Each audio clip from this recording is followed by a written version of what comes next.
Buenas tardes, doctor y compañeros. Mi nombre es Javier Alfredo Lupe Suxo. Expondremos salud pública y prevención de los trastornos mentales más frecuentes en Bolivia. Los trastornos mentales neurológicos y por consumo de sustancias constituyen el 10% de la carga mundial de mortalidad y el 30% de las enfermedades no mortales. El trastorno más frecuente es el de la depresión, que afecta a 264 millones de personas y es una de las principales causas de discapacidad. Le siguen las fobias y los trastornos de adicción y de ansiedad. En Bolivia, según una encuesta de junio de 2020, el 16% de la población presenta depresión, el 24% ansiedad y un 26% estrés. A causa de la cuarentena, también se han incrementado los trastornos mentales, ya que hay un impacto psicológico generalizado durante esta emergencia sanitaria. Continuando, epidemiología del trastorno de adicción al alcohol. El alcohol es una sustancia psicoactiva que tiene propiedades causantes de dependencia.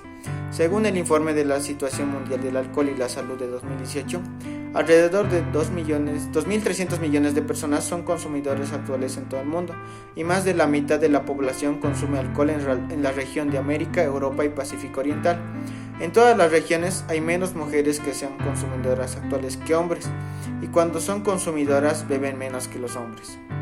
El consumo nocivo de alcohol causó 3 millones de muertes en el mundo, lo que representa el 5.3% de todas las defunciones. La mortalidad resultante del consumo nocivo de alcohol es mayor que la de tuberculosis, VIH y la diabetes. Aparte de estos datos, el 5.1% de la carga mundial de morbilidad y lesiones es atribuible al consumo de alcohol, calculado en términos de la esperanza de vida ajustada en función a la discapacidad, donde lo relaciona mayormente a los traumatismos, enfermedades digestivas y trastornos por consumo de alcohol. En Bolivia, el 58% de los varones consumen bebidas y el restante lo hacen las mujeres. En su mayoría, los jóvenes de 25 a 35 años son quienes consumen bebidas alcohólicas, seguidos de personas entre 36 a 50 años, en tercer lugar de 18 a 24, seguido de adultos entre 51 y 65 años y por último los infantes de 12 a 17 años. De acuerdo con el estudio epidemiológico presentado por la Universidad Católica Boliviana en 2014, las sustancias más consumidas por estudiantes entre 13 a 18 años son el alcohol y el tabaco. El 35.4% de los adolescentes en etapa escolar consumieron alcohol. Epidemiología de la adicción al tabaco. Con respecto al tabaco, es una de las mayores amenazas para la salud pública que afronta el mundo. Esta sustancia mata a más de 8 millones de personas al año, de las cuales 7 millones son consumidores directos y 1.2 millones son no fumadores expuestos al humo ajeno.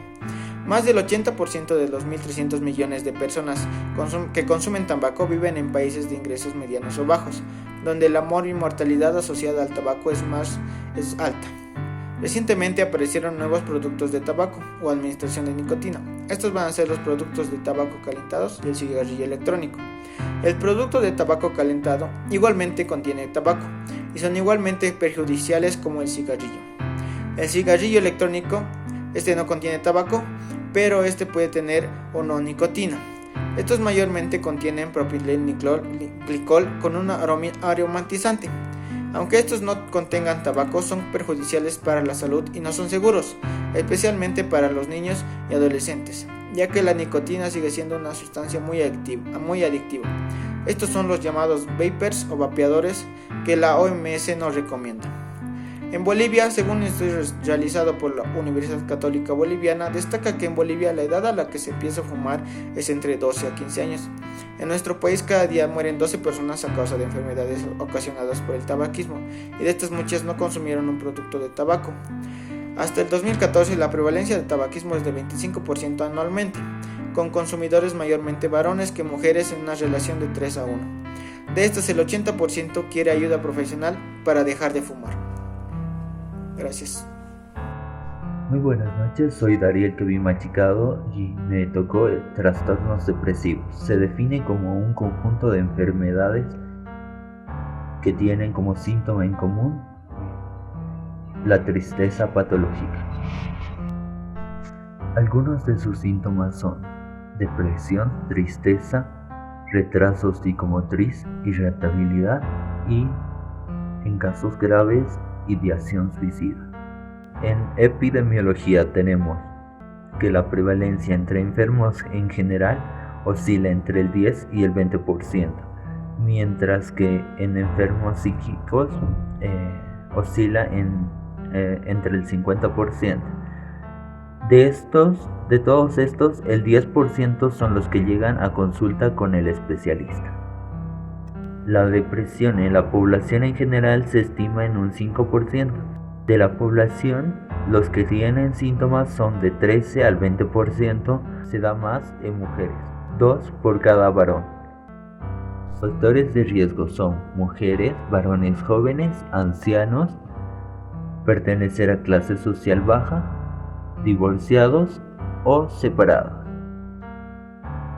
En la gestión 2016 se registraron 8.700 casos, de los cuales 6.100 fueron de mujeres y 2.600 fueron de varones. Según el siguiente artículo, podemos ver que el SNIS plantea que en Bolivia se dieron 12.600 casos, de los cuales 1.977 eran de La Paz.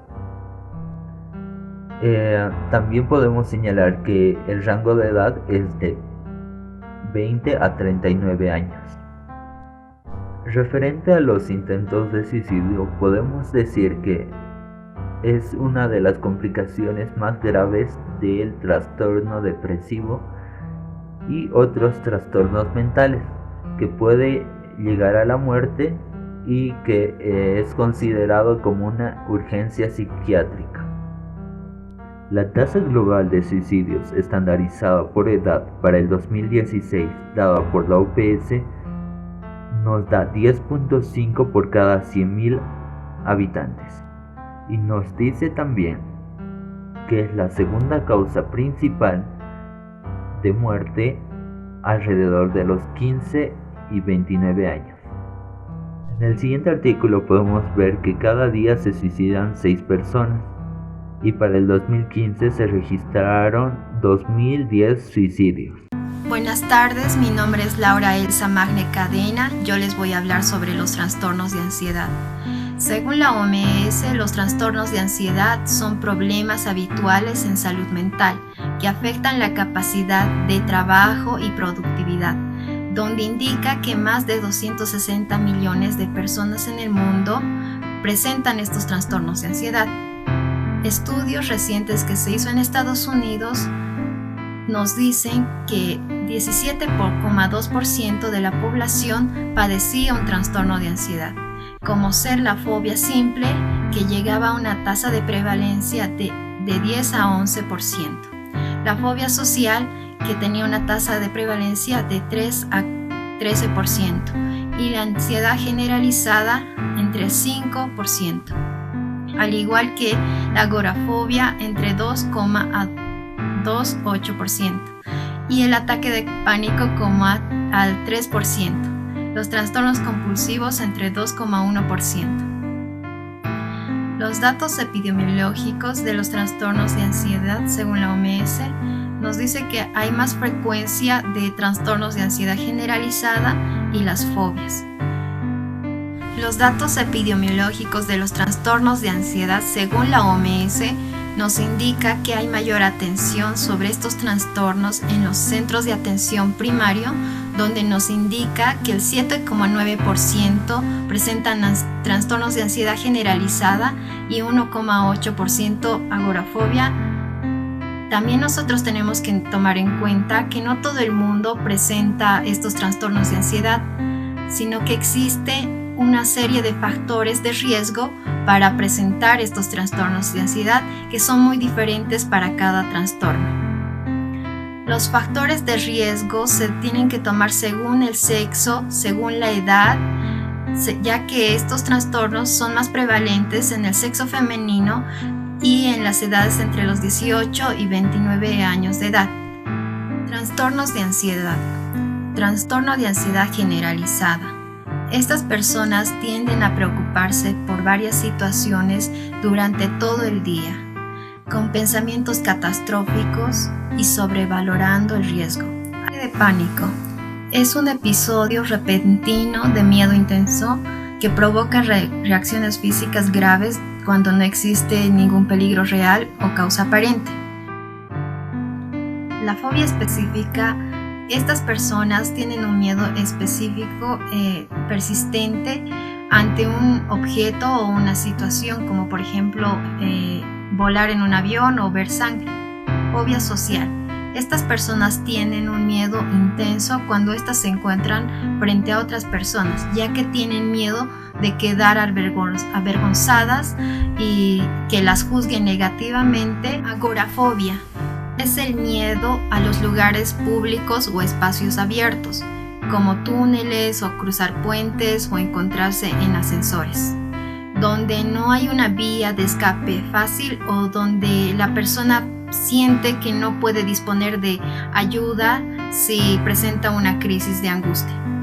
Trastorno obsesivo compulsivo es una de las quintas enfermedades psiquiátricas más frecuentes que se presentan con pensamientos irracionales, es decir, obsesiones, y hacen que se presenten comportamientos repetitivos como por ejemplo lavarse las manos constantemente o ordenar ciertos objetos con un patrón específico. Por estrés postraumático. Este trastorno de ansiedad puede aparecer después de un acontecimiento vivido con miedo intenso, llegando a sufrir daños físicos graves donde llega a amenazar la vida de uno mismo o de los demás. Mi nombre es Janet Verónica Limache Medrano, continuando con el tema trastornos de comportamiento en infancia y adolescencia. Constituyen el grupo de diagnóstico más frecuente en salud mental infantil y juvenil y se caracteriza por un patrón repetitivo y persistente de conductas que violan las normas sociales y los derechos de las personas, como las agresiones a personas y animales, la destrucción o el robo de bienes ajenos. Esto debe alcanzar niveles importantes de violación de la conducta socialmente esperada para la edad del paciente, es decir, debe ser más grave que la travesura infantil corriente o la rebeldía de un adolescente. Debe suponer un patrón que dure mucho tiempo y producirse en múltiples entornos. Existe un consenso sobre el hecho de que un desarrollo sano durante la infancia y la adolescencia contribuyen a una buena salud mental. En cuanto a la epidemiología, un artículo revisado de la revista Pediátrica Integral del 2017, Trastornos de Comportamiento de España, dice que la prevalencia es más frecuente en varones que en mujeres y tiene una prevalencia global de entre 3 y 7%. Estas cifras implican una mayor probabilidad de que en un consultorio de pediatría de atención primaria, 1 de cada 15 pacientes va a presentar un trastorno de comportamiento. En cuanto a la prevalencia por sexo y edad, los resultados de los estudios indican que por debajo de los 10 años, el porcentaje de trastorno de comportamiento oscila entre el 4 y 7% en niños y entre el 2 y 3% en niñas, y se observa que es más frecuente el trastorno negativista desafiante. En cuanto a los adolescentes, el porcentaje global disminuye situándose entre el 1.5 y 3.5%, con menos diferencia entre varones y mujeres, y es más frecuente el trastorno disocial. Debemos tener en cuenta que, aunque en la infancia el trastorno disocial no es frecuente, pero si este aparece va a incrementar la probabilidad de que la sintomatología en la adolescencia sea más grave y que desarrolle un trastorno antisocial en la edad adulta. También se observa más frecuencia de aparición de trastorno de comportamiento en zonas urbanas en comparación con las zonas rurales. En cuanto a los criterios clínicos, vamos a tener que estos pacientes van a presentar niveles excesivos de pelea, piromanía, robo, mentira repetitiva, faltas en la escuela, rabietas y desobediencia en el contexto familiar y social. En cuanto a las complicaciones, se puede tener comorbilidad con otros trastornos mentales y del comportamiento como la depresión, la ansiedad, la psicosis, el uso nocivo de sustancias, suicidio y trastornos de personalidad en la edad adulta.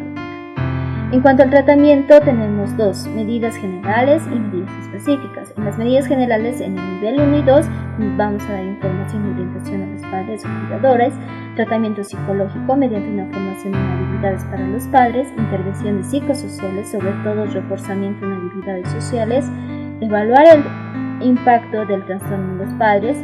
En cuanto a las medidas específicas, que es el nivel 3, además de los ya mencionados para el nivel 1 y 2, debemos detectar un diagnóstico específico, diferencial, una terapia cognitivo-conductal y considerar las informaciones locales.